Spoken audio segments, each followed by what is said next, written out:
Oh my gosh, guys. Oh my gosh. Oh my goodness. It's been a bit. It's been a little bit. It's been a bit.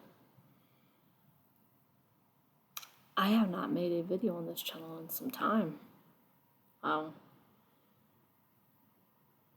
I have not been on my computer in about 10 months. I mean, nothing really wrong, just haven't been on my computer in about 10 months. I thought about coming back and wondering what I should do on this channel. Now I have a few ideas. But I'm going to start off with this. I have experienced so much paranormal in my life that I thought, you know what? I'm just going to sit down and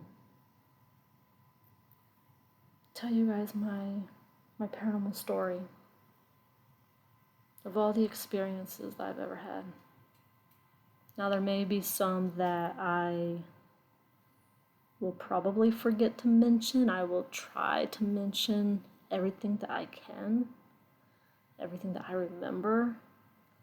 And if I remember something that I forgot to share, then I'll just put it in a short and let you guys watch it, find it, do whatever you want with it.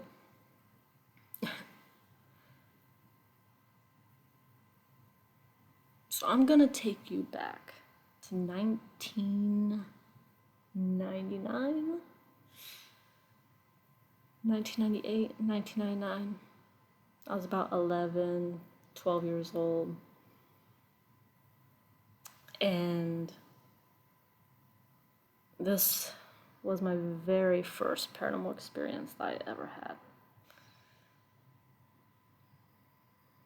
We lived in Texas in this 2-bedroom apartment.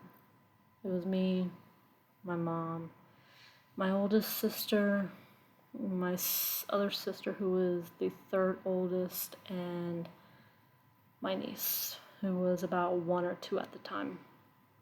I'm the youngest of the family. We were living in an apartment down in Texas. It was at the border of Mexico because my brother and sisters are half Mexican, and we would always go down to Mexico every year and visit for, could be a couple weeks, could be a few months. I remember, I believe we actually spent an entire year down in Mexico. But we lived in this apartment and we only stayed there for about 2 months maybe. It was a 2-bedroom apartment, me, my mom, my 2 sisters, and my niece, who was 1 to 2 at the time. And in this apartment, there was absolutely nothing. We didn't have anything. We didn't have furniture at all. We had no decorations. Nothing was in this apartment. And my sister and her daughter ended up getting 1 bedroom, and my other sister wanted the other bedroom. But me, being a brat, I went and would argue with them and tell them that I wanted the other bedroom. I wanted my own room. And because I was a brat and I kept arguing with them about it, they gave in and I ended up getting my own room. And the room that I got, we were all sitting in it one day, and it was me and my sisters and my niece. And my niece was terrified of something in that room. She would look in the middle of that room and just scared, crying. My sister, she liked to pick on people, right? Nothing extreme or anything, but she liked to pick on people, and she would pick on her daughter, my niece, and she would throw her sippy cup in the middle of the room because she wanted to see why she wouldn't go into the middle of the room. And every time, she only did it a couple of times, don't worry. She didn't do it more than like twice. But every time that happened, my niece would not go into the middle of the room. She would just stand there staring up and start crying and going back into her mom's arms. And we could not figure out what she was afraid of. And my niece is now 28 years old, and she, her entire life, has seen ghosts and has experienced things. I should try and get her on here someday to share her story. But anyway, I don't remember how long after that it was, but I was in the room by myself with the door shut. And I went to go turn around really quick. And over my left shoulder, as I turned, I saw what looked like a girl about my age. She was wearing white, and she had long black hair, and she just stood there behind me watching me. And then as I turned, she was gone. And to be honest, it looked like it was something from the movie The Ring. The Ring movie came out after this, by the way, after the experience I had. So I didn't imagine it. There's no connection between what I saw and the movie The Ring. It was just something that I had seen before the Ring movie came out, but I just wanted to give you guys an idea of what the girl looked like. And I got scared. I stopped for a second, and then I just calmly and slowly walked out of the room. And I went to the kitchen where my mom was. Being an apartment, there's the living room, and then there's the bar counter from the kitchen, dividing it, and then the kitchen.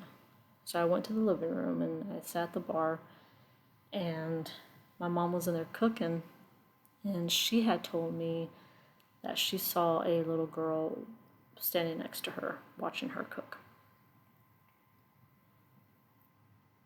So I was kind of like scared, but at the same time I was relieved that somebody else had seen her, and I've never mentioned it to anybody. And my mom probably won't even remember this, but there are things that I remember that my family does not.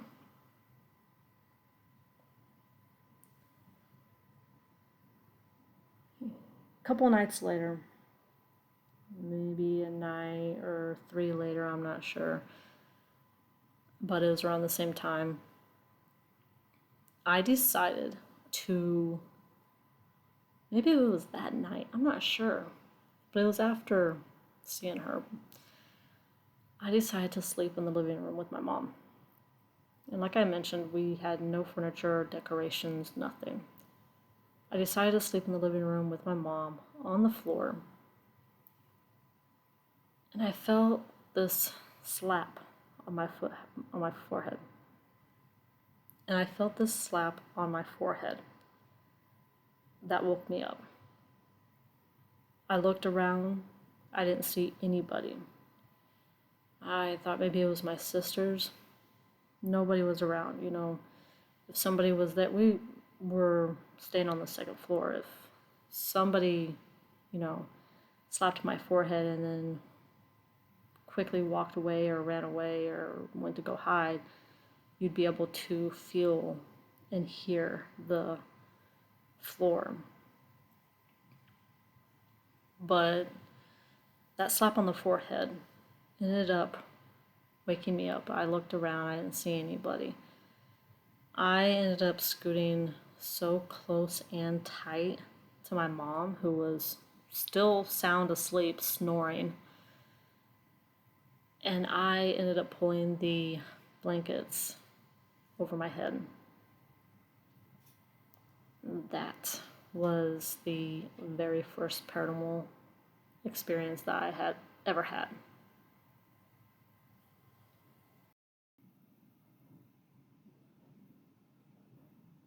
Now, it may be around the same time as my first experience, but this next experience I've had was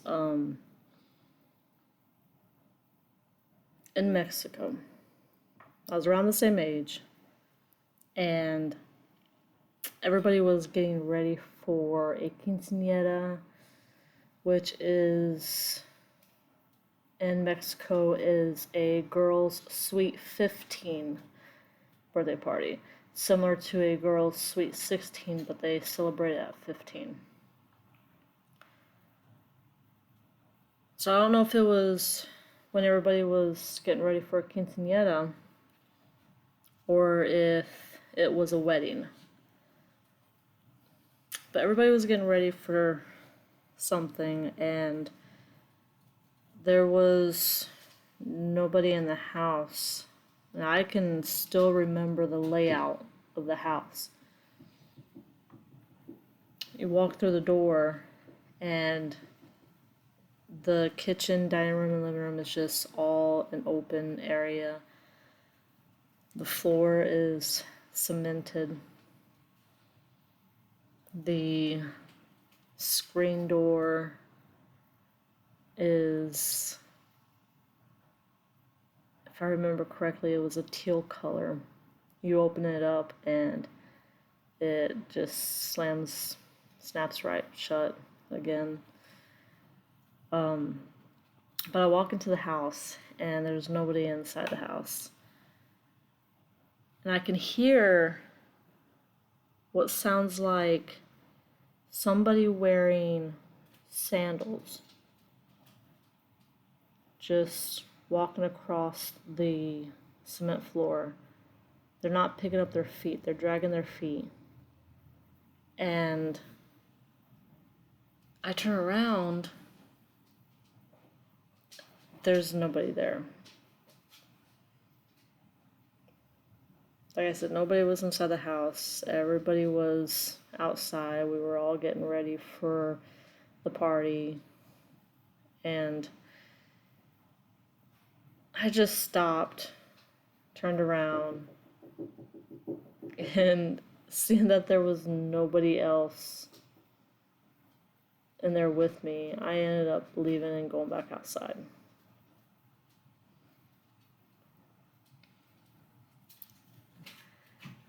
That was the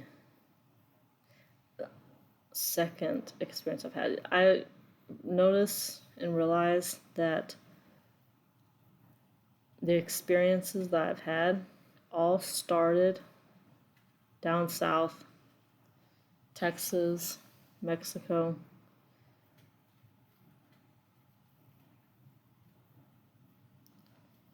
There was another time when I was outside with my sister's cousin, and we were just sitting outside on the ground talking. The entire yard is nothing but dirt. The road is dirt. There are no street lights. It's completely dark outside. So we're sitting outside talking, and we hear what sounded like a horse running by. But we didn't see any horse. We heard it, but we didn't see anything. We jumped up and we ran inside and we started telling everybody that we heard a horse, but there was no horse. And everyone believed us. You know, they believe in a lot of things down there. They believe in the paranormal. They believe there's other things that exist. And I believe what they say about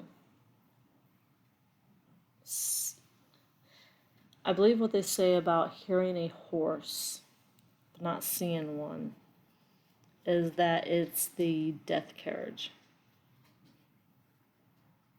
I can't remember the actual meaning behind it.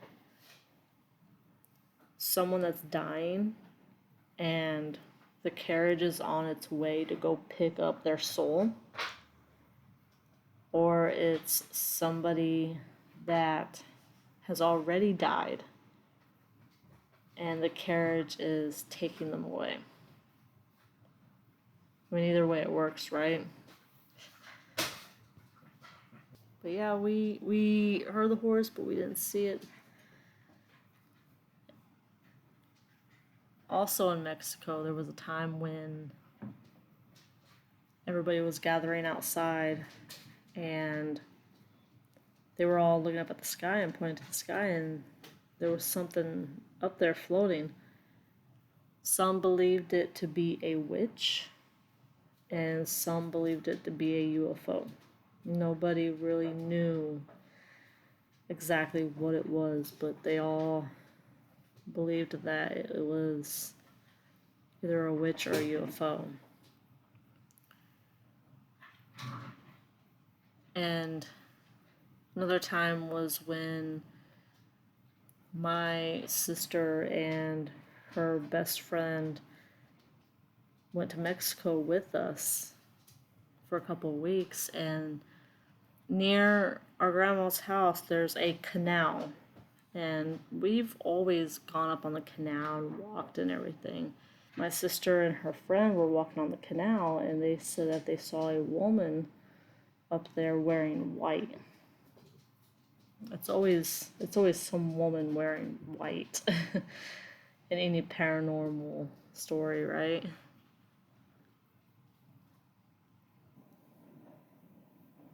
After those experiences, haven't experienced anything in some years. The experience after that, I was about 18. I can't remember why, but I had to call my sister. And the first thing I said to her, because I was at work and I was living with her at the time, and I don't remember the reason for me calling her, but I had to call my sister. And the first thing that I asked her was, "Are you okay?" And she's on the other line and she's just crying and bawling her eyes out. And I asked her what was wrong, because I didn't know anything bad had happened. And she told me that her grandma from Mexico, the one that was just like a grandma to me, had passed away. I didn't know how to react. I didn't know what to say, how to feel, because I never experienced death before. So I didn't know what to do. And it was a couple of months after she had passed away, I had this dream. In this dream, it's pitch black, completely dark all around, pitch black.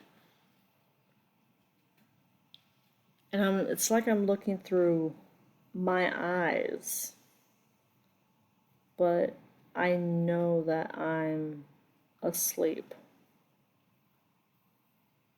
And I'm looking and I see our grandma walking up to me in this like complete pitch blackness all around. She's just walking up to me. It's like when I say it's complete pitch darkness all around, everything's just black. She's not walking on a sidewalk, floor, nothing.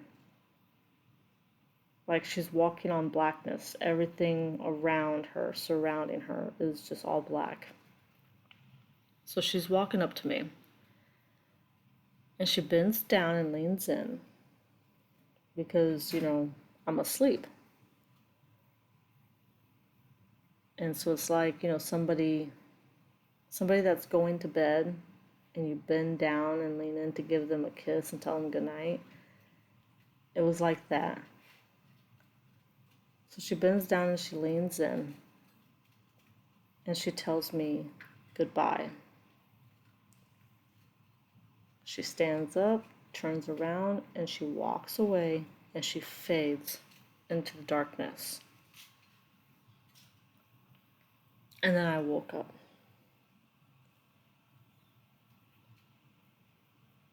Before that, I never experienced anything like that in any dream.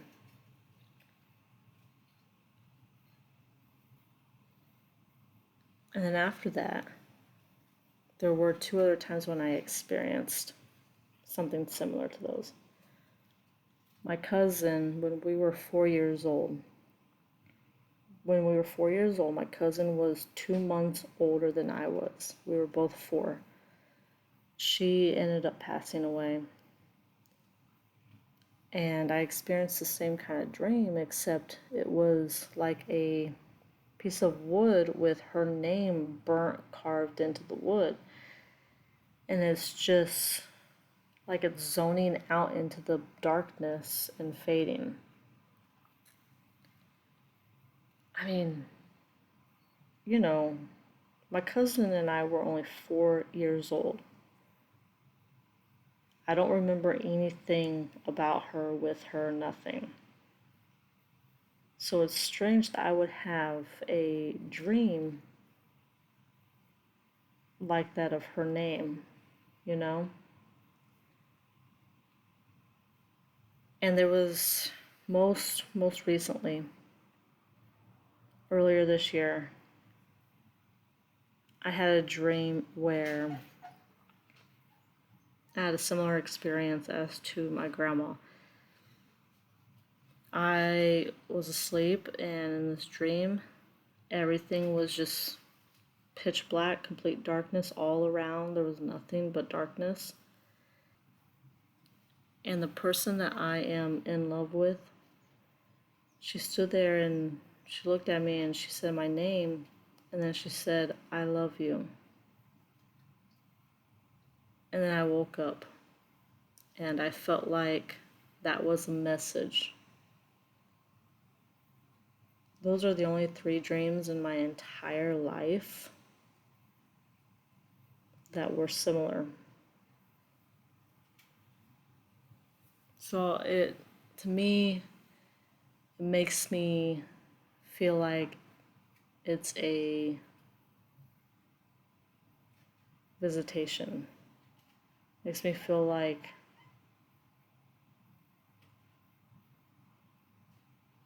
because when you're asleep, your entire body shuts down, your mind shuts down, and it's like you're in another realm.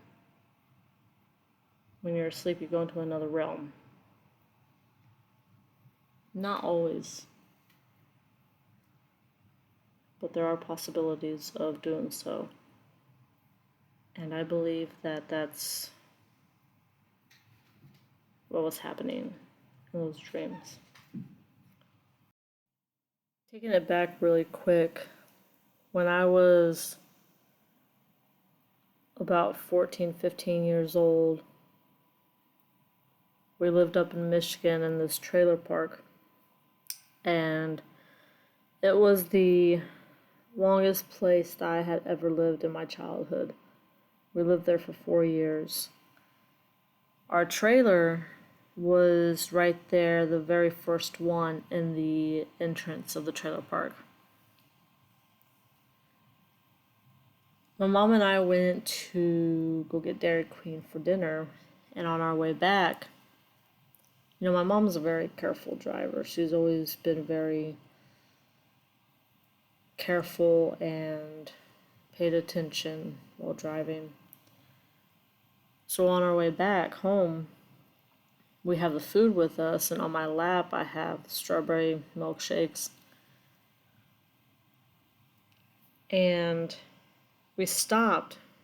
It was a 2-lane road, and there's enough space on the road where the cars behind you can pass you on the shoulder. So we're stopped in the road. My mom has her turning signal on, and we're waiting till cars pass so that way we can turn left on the road to go into the trailer park. So we're stopped for a couple of minutes, and she told me that I don't remember this part at all, but she told me that she heard me say, "Oh no," and then she looked over at me and she saw me bobbling my head. My head started bobbling around, and milkshakes went flying everywhere. So what had happened was this girl, she came up behind us and she wasn't paying attention and rear-ended us. We were in a pickup truck. She was in a small black 4-door car, and she wasn't paying attention. She ended up rear-ending us. When she did that, she completely totaled the front end of her car, and she ended up getting thrown back 15 feet into a ditch. That's how fast she was going. It didn't do a whole lot of damage to our truck.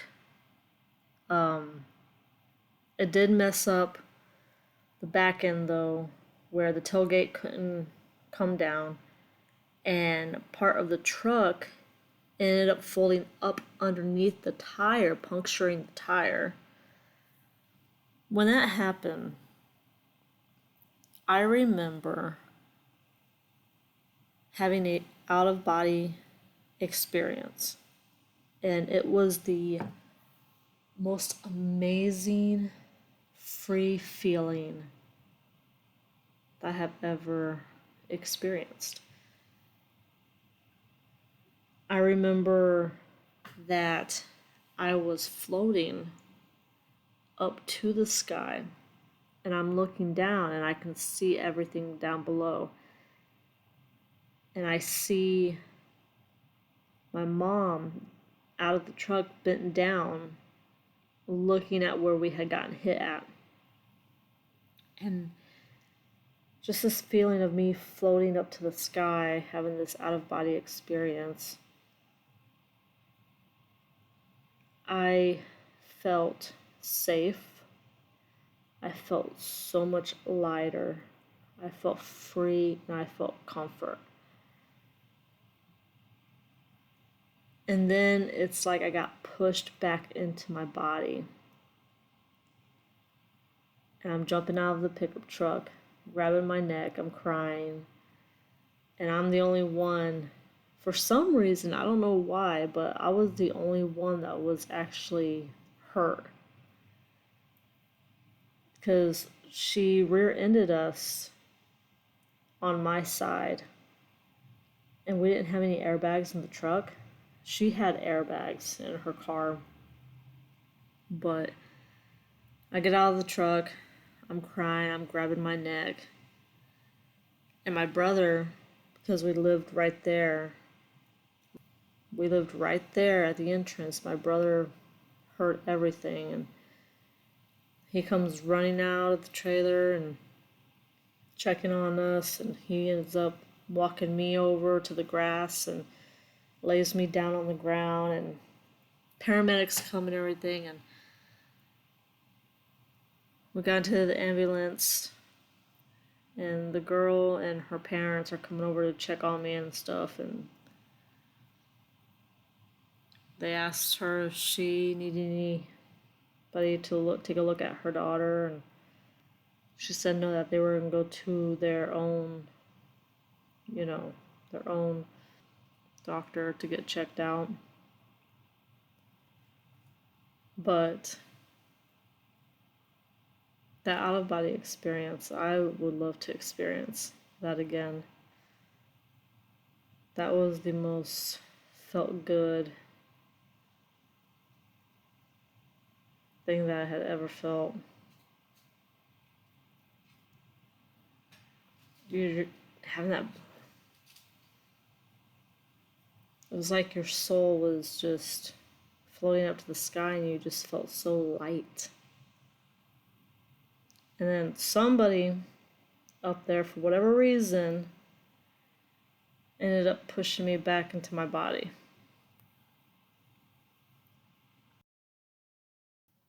When I was 19 years old, I went to a friend's house.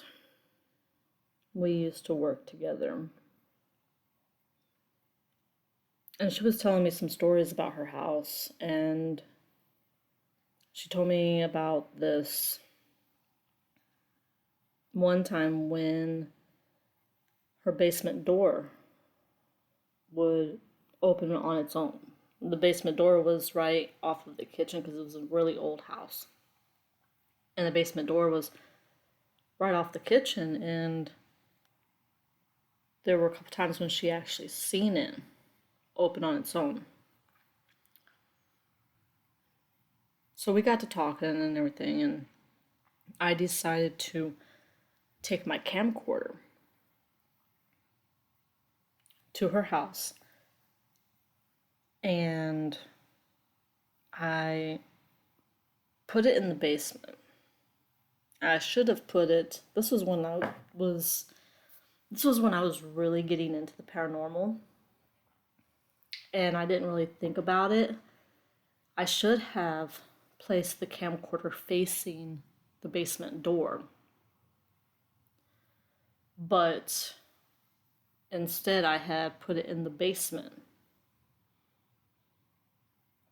facing the stairs, so that way we could see if anybody goes up and down the stairs. So I faced the camcorder towards the stairs, and I plugged it in the outlet that was down in the basement. And it showed that the camera was charging when I plugged it in, because I didn't want it to die. Now, I've had this camcorder for a long time. I knew how it worked. I knew that I could plug it in to save battery while I'm recording. And then I went upstairs. I waited maybe about 20 minutes, 30 minutes. I went back downstairs, got my camcorder, and it was turned off. I went upstairs, plugged it up, so that way I could turn it on. I turned it on, and me and her, because she was taking a shower at the time, and me and her two sisters were watching the video.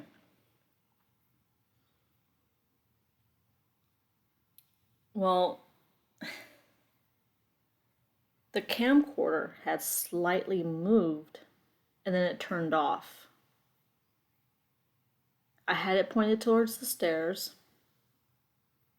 It didn't show anybody coming up and down the stairs, but it showed the camcorder slightly moving and then turning off. And it was maybe about 10 minutes into the video. So it was down there for like 20-30 minutes, and it only recorded for about 10 minutes until it got turned off. So somebody did not like being recorded, and they wanted the camera turned off. After that, there was another time when me and the same friend and one of her sisters and I and a couple of their friends had went to a cemetery up in Indiana. It's called Little Egypt Cemetery, and there were a lot of stories about this cemetery. It was way out in the country. It was extremely small. So we had gone there. And there's this little story that if you put a penny on a baby's tomb, then you can hear the baby crying. Well, I had put a penny on the baby's tomb, but nothing happened. And it was the only baby tomb that was there. And then after a little while, I ended up hearing a man screaming from the woods.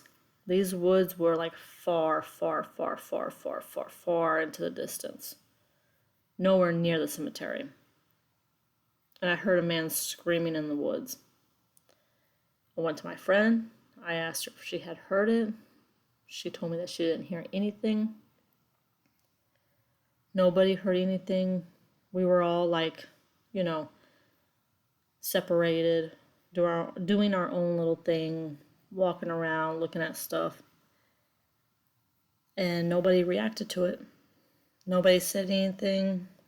And a couple people I've asked, they said that they didn't hear anything. So then we decided to leave. And when we left, there is this road where supposedly it's called a troll road, where supposedly you go onto this bridge and your car is supposed to break down. Luckily, the car didn't break down and nothing happened. But we're driving, everybody's talking, having a good time. I'm in the front seat. My friend's sister is driving. My friend is in the back seat with both of her friends. And we make it home. We get home. And it took me a couple of days to look at the video. But when I looked at the video, it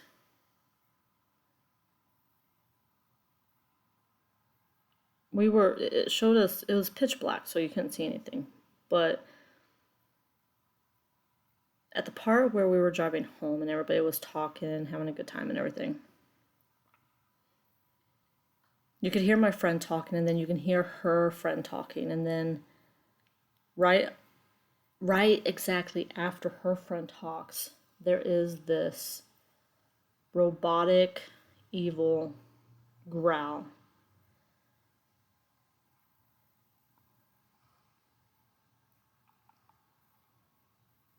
And when I went to go show her that, it really freaked her out.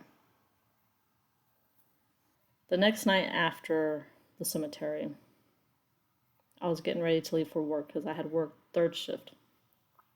I was getting ready to leave for work.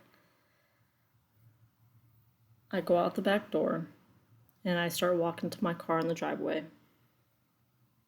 And there, standing next to my car, is this big black dog, and his eyes are glowing.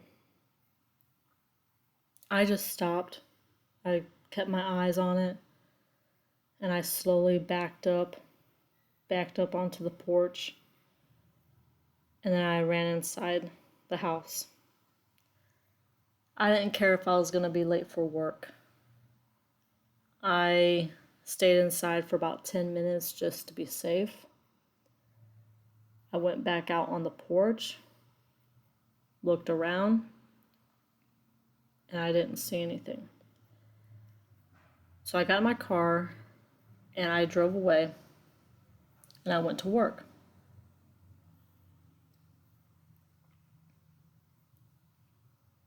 The next morning I get home from work. My sister asked me if I had came back after I had left for work, and I told her no.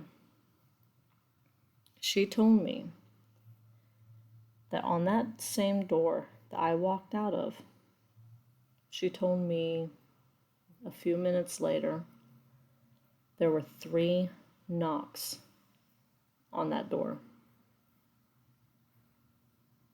Now, my sister is a big believer in the paranormal. My entire family are believers in the paranormal because of everything that we've all experienced. But especially my oldest sister and her daughter, who has seen ghosts her entire life. But so my sister goes to the back door and she looks out the window to see who's knocking. She said that there was nobody there. And she thought that I had came back and was knocking on the door, and I told her no, that I left and went straight to work. So that black dog that was next to my car, and then 3 knocks after I went to work, something was wanting to go inside the house. And this was all after my friends and I had went to the cemetery. I never experienced anything after that until I was maybe around 23. There was a time when I was sick with the flu, I guess. And I had gotten extremely hot. So I went to go open up the bedroom window, because this was during the winter. I went to go open up the bedroom window. And the bedroom window was right above my head on my bed. I opened it up, and I slept with it open all night long.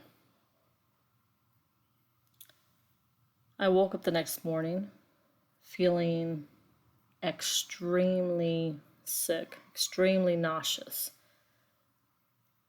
Got out of bed and I was going to the bathroom, which is just 3 feet away from my bedroom. I walked into the bathroom and then I blacked out. All I could hear was the bathroom door slamming against the wall, which is my mom's bedroom on the other side of that wall. Riley was only 3 at the time, and I hear him asking if I was okay. And my mom yelled from her bedroom, "What the hell was that? What happened?" And she comes out of her bedroom, and I kind of come to. I'm laying on the bathroom floor. Luckily, I did not hit my head on the sink, toilet, or bathtub, because it's a small bathroom. We lived in a 2-bedroom apartment. And my mom asked me what happened, and I'm coming to, and I'm crawling on the floor, turning around and crawling towards her, and I told her I don't know what happened. I don't know what that was. I'm like, I don't know what happened. She rushes to go get her phone and calls 911. I had passed out on the bathroom floor. I'm crawling out into the hallway. And I tried to turn around to sit up, and then I ended up just fainting again, and I fell back and I hit my head on the corner of my mom's bedroom door. And I'm just laying there on the floor and I can hear my mom on the phone with 911. And they came, put me on a stretcher, took me to the hospital and stuff, and turns out I was just extremely dehydrated.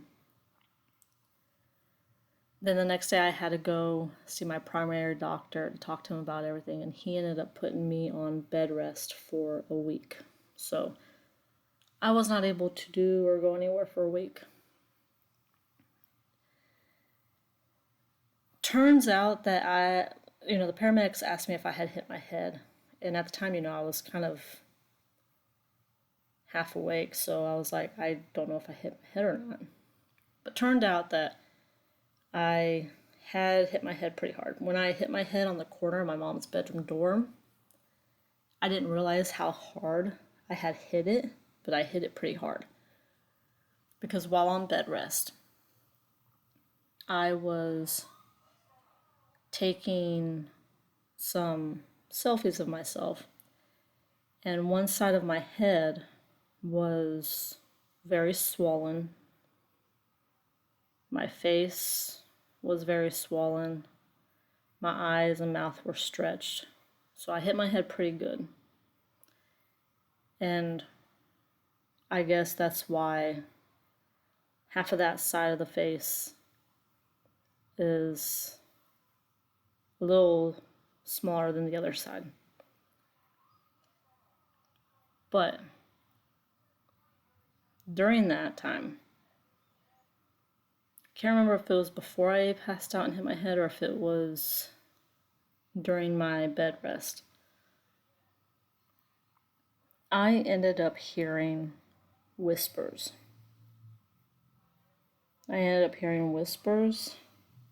Kind of like a ritual whispering, and it sounded like it was just multiple voices, right? I know some people are gonna think that I'm crazy and stuff, but I'm not. And it kind of scared me. Like it sounded evil. Well, about a week later, after my bed rest was up, a week later, I'm still having the swelling. I'm still having the swelling in my left side of my face where I had hit my head. My sister lived about an hour away, and her daughter was having this church thing going on. We go to the church, and the moment that I stepped foot into that church, the back of my head, where I had hit my head on the door, the back of my head started to burn. And I had a good sized cut on the back of my head. And that cut just started to burn the moment that I stepped into the church. Now, I don't understand what happened. I don't know why. I was hearing those whispers and then my head burning right afterwards. I am not sure what was going on. But it kind of reminds me of thinking maybe there's something attached to me. Maybe I've been possessed before.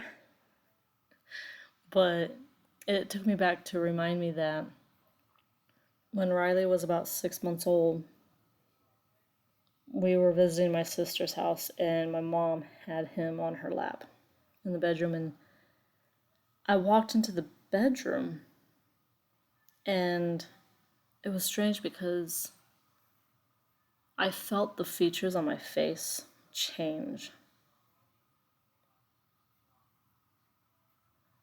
And it felt like it wasn't me. And Riley was perfectly fine. And then the moment that he looked at me, at the same time my features had changed. He started bawling his eyes out as if he saw something scary. As if he saw something that was not me. This was like 17 years ago. And me hitting my head was like 15 years ago. So don't worry, I'm not crazy, guys. I'm not possessed. I'm not crazy.